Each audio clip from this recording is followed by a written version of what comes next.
नमस्कार. प्रेमिलास रेसिपीमध्ये तुमचं सर्वांचं खूप खूप खूप स्वागत. आज आपल्याला उन्हाळा स्पेशल मस्त असं थंडगार कैरीचं पण तयार करायचंय.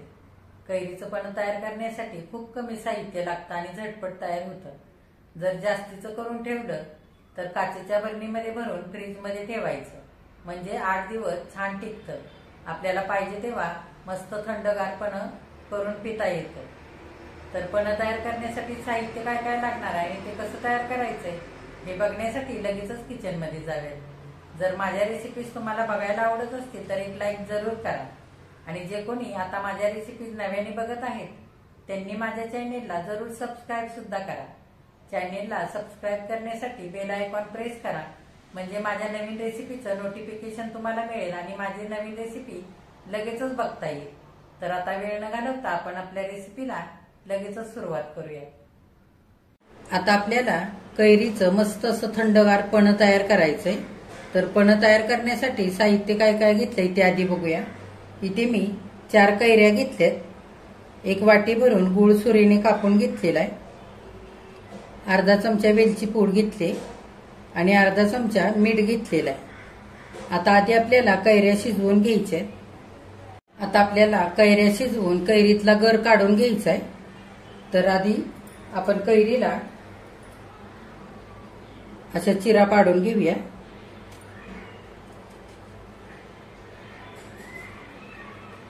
हे बघा, या पद्धतीने अशा, म्हणजे शिजल्यानंतर अलगद आपल्याला कैरीची साल काढता येईल.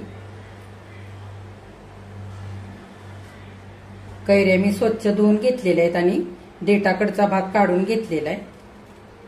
बघा, सगळ्या कैरीला चिरा पाडून घेतलेले आहेत आणि कुकरच्या भांड्यामध्ये सगळ्या कैऱ्या मी ठेवलेल्या आहेत. आता हा डबा आपल्याला कुकरला लावून 3 शिट्ट्या काढून घ्यायच्या आहेत. डबा कुकरला लावताना कुकरमध्ये कपभर पाणी घालायचं, त्याच्यामध्ये जाळी ठेवायची आणि जाळीवरती बिना कैरीच्या डब्यामध्ये पाणी घालता असाच डबा आपल्याला ठेवायचा आहे. म्हणजे काय होईल, कैरीच्या गरामध्ये पाणी जाणार नाही आणि कैरीचा गर चवीला पानसट असा लागणार नाही. त्याच्याकरता बिना पाणी घालता आपल्याला कैऱ्या अशाच शिजवून घ्यायच्या. तर आता मी कुकरला असाच डबा लावून 3 शिट्ट्या काढून घेते.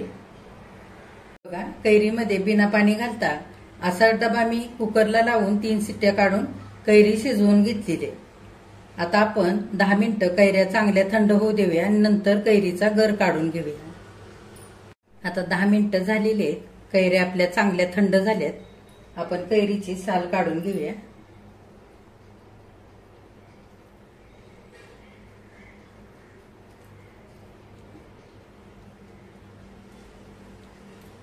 आता कैरीचा आणि सालीचा सगळा गर काढून घ्यायचा आहे चमच्याने. आता सालीचा सुद्धा आपण सगळा गर असाच काढून घेऊया. हे बघा, कैरीचा गर सगळा काढून झालेला आहे आणि वाटीने मी मोजून घेतलेला आहे. 1 वाटी आपला कैरीचा गर भरलेला आहे. त्याच वाटीने 1 वाटी आपल्याला गुळ सुद्धा इथे लागणार आहे.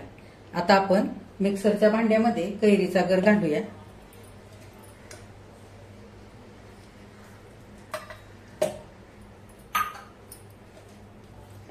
आणि त्याच्यातच सगळा गुळ सुद्धा घालूया.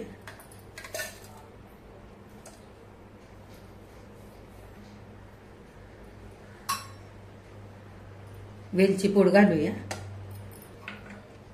आणि मीठ सुद्धा घालूया. बिना पाणी घालता आपल्याला चांगलं आता बारीक हे सगळं वाटून घ्यायचं. हे बघा, कैरीचा गर आणि गुळ मी चांगला फिरवून घेतलेला आहे. आता आपण गाळून घेऊया. आता हे मिश्रण आपण सगळं गाळणीवरती घेऊया.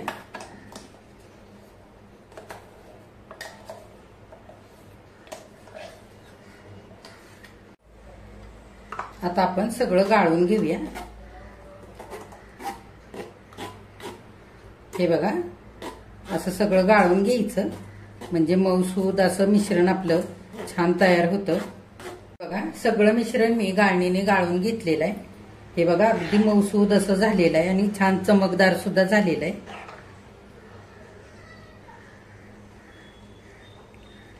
कैरीच्या गरामध्ये आणि गुळामध्ये थोड्याफार गाठी असतात, त्या सुद्धा गाळून घेतल्यावर पूर्णपणे निघून जातात आणि छान असा गर आपल्याला मऊसूत तयार मिळतो।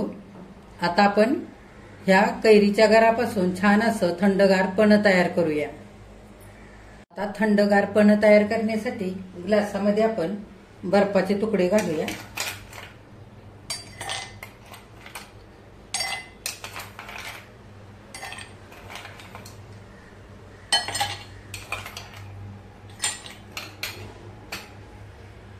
पाणी घालूया। मी फ्रीज मधलं थंड पाणी घेतलेलं आहे, माठातलं पाणी सुद्धा तुम्ही घालू शकता।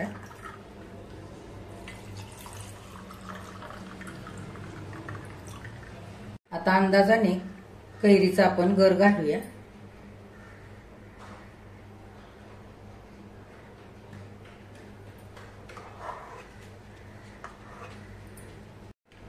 चांगला आपण मिसळून घेऊया।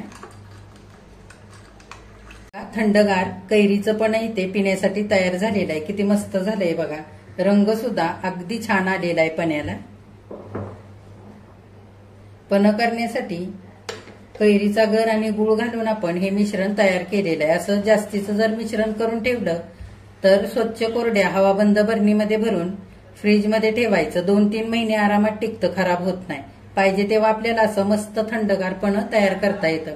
पाण्यामध्ये मिश्रण घालताना अंदाजाने घालायचं आणि चांगलं चमच्याने ढवळून घ्यायचं, म्हणजे पाण्यामध्ये सगळं मिश्रण एकजीव होतं आणि असं छानसं पन्ह तयार होतं। तर आपण नेहमी उन्हाळ्यामध्ये लिंबू सरबत बनवत असतो, तर असं पन्ह सुद्धा तुम्ही बनवून बघा। माझ्या चॅनेलला लाईक, शेअर, सबस्क्राईब जरूर करा। कमेंट करायला अजिबात विसरू नका। आजची जर रेसिपी आवडली असेल तर एक लाईक सुद्धा करा।